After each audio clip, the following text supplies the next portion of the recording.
Hi hello నమస్తే నేను మీ ప్రతిష welcome to PSR news. ఇప్పుడు ఒక ఇంట్రెస్టింగ్ స్టోరీతో మీ ముందుకు వచ్చాను. రెడ్డి రాజుల పౌరుషం వైభవానికి ప్రతీక కొండవీడు కోట.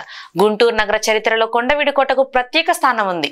నగరానికి 12 మైళ్ళ దూరంలో ఉన్న ఈ ప్రదేశానికి చక్కటి రోడ్ మార్గం అందుబాటులో ఉంది. 14వ శతాబ్దంలో రెడ్డి రాజుల పాలనలో ఈ చారిత్రాత్మక కట్టడాన్ని నిర్మించారు. గుంటూరు నగర చరిత్రలో కొండవీడు కోటకు ప్రత్యేక స్థానం ఉంది. నగరానికి 12 మైళ్ళ దూరంలో ఉన్న ఈ ప్రదేశానికి చక్కటి రోడ్ మార్గం అందుబాటులో ఉంది. ఈ కోటలో మొత్తం 21 నిర్మాణాలు ఉన్నాయి. ఈ నిర్మాణాలు చాలా వరకు శిథిలమైనప్పటికీ ఈ కోట రహస్యాలను మాత్రం సాక్షాత్కరిస్తాయి. కొండవీడు కోట నిర్మాణ శైలి, ఇక్కడి అందాలను చూడటానికి చాలా మంది పర్యాటకులు వస్తారు. ఈ ప్రదేశం ట్రెక్కింగ్, హైకింగ్ చేయడానికి కూడా అనువుగా ఉండడం వల్ల నిత్యం ఇక్కడ పర్యాటకుల రద్దీ ఉంటుంది. ముఖ్యంగా సెలవు రోజుల్లోనైతే చెప్పాల్సిన పనే లేదు. ప్రపంచ పర్యటన కేంద్రంగా కొండవీడు కోట ఇప్పుడిప్పుడే గుర్తింపు పొందుతుంది. ఆంధ్రప్రదేశ్ పర్యాటక రంగానికి, ముఖ్యంగా గుంటూరు ఘనకీర్తికి కొండవీడు కోట నిలుస్తుంది. రెడ్డి రాజుల వైభవం, ప్రాచీన చరిత్ర, సంపదలకు నిలువెత్తు సాక్ష్యం కొండవీడు కోట.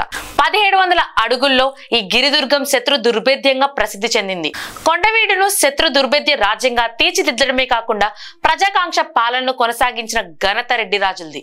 వారు కొండవీడు కోటను రాజధానిగా చేసుకుని 1325 నుంచి 1420 వరకు పరిపాలించారు. రాజ్యాన్ని ఉదయగిరి నుంచి కటక్ వరకు విస్తరింపజేసిన పరాక్రమ ధీరులు. రెడ్డి రాజుల పాలన కాలంలో వ్యాపార, సంగీత, సాహిత్య, నాట్యాలకు సువర్ణ యుగంగా భాసిల్లింది. అద్భుత నిర్మాణ శైలి, కోట నిర్మాణ శైలి అద్భుతంగా ఉంటుంది. గిరిదుర్గం చుట్టూ ఉన్న ప్రాకారం పొడవు 20 కిలోమీటర్లు. ప్రతి కొండ శిఖరం నుండి మరో కొండ శిఖరాన్ని తాకుతూ కొండవీడు కోటలోని అన్ని శిఖరాలను మధ్యలో వచ్చే బురుజులను కలుపుతూ ప్రాకారం ఉంది. కొండ దిగువన చుట్టూ భారీ కందకులను ఏర్పాటు చేసి వాటి నిండా నీటిని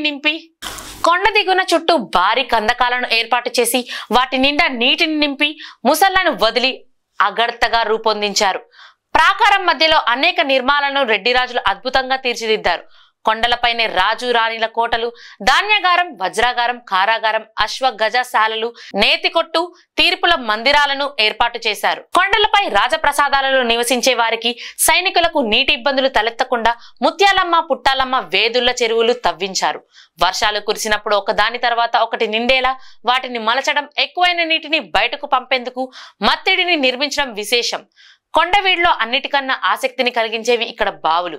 ఇంత ఎత్తైన కొండపై ఇంతింత లోతు బావులు ఎలా తవ్వించారన్నది ఊహకందదు. వీటి నుంచి నీళ్లు తోడేందుకు చాలా పొడవైన చాంతాలు వాడేవారు.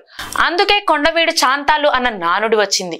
కోట గ్రామంలోని పరిధిలోని గోపినాథ స్వామి వారి దేవాలయం, ఫిరంగిపురం మండలం అమీనాబాద్ కొండపై ఉన్న మూలంగేశ్వర అమ్మవారి ఆలయాలు ప్రధానమైనవి. ఎలా చేరుకోవాలనేది ఇప్పుడు చూద్దాం. కొండవీడు కోట గుంటూరు జిల్లా ఎడ్లపాడు మండలం పరిధిలో ఉంది.